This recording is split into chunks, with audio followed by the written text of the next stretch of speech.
We did have a veto over Turkey joining the EU. Do you now accept that that was misleading?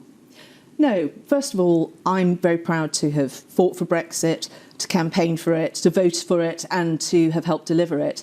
And that is a classic example of the campaign that we were up against.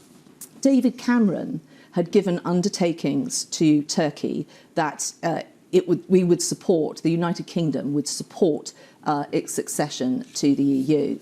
Just because there's a provision in a treaty doesn't mean that the UK could ever have used that.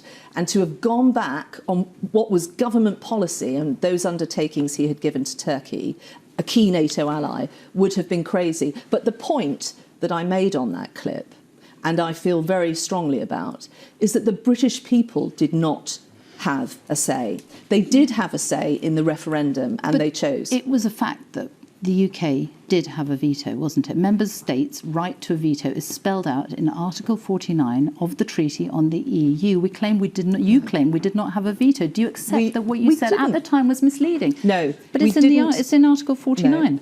We didn't, Sophie, have a veto because we couldn't use that provision in the treaty. And the clip says it as I see it. The British people did not have a say. I'm talking about actual facts. So that's not the fact. That isn't the actual facts. The actual facts is we did have a veto. The UK had a veto. It was in the treaty, which we could have never used. We could have never. It was a fact that we had. We did have it though.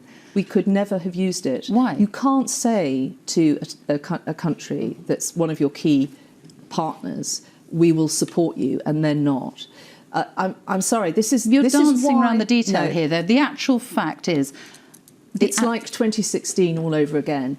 This is why people were so fed up with being in the EU, because there were important things that were happening that they felt they had no control over. That's why they wanted powers to be given back to the United Kingdom. What we also want, though, is to maximise the opportunities that have come from leaving the EU. That is the job we still have to do. And I can tell you, if we don't win the next general election, all of the work we've done to date will be for nothing.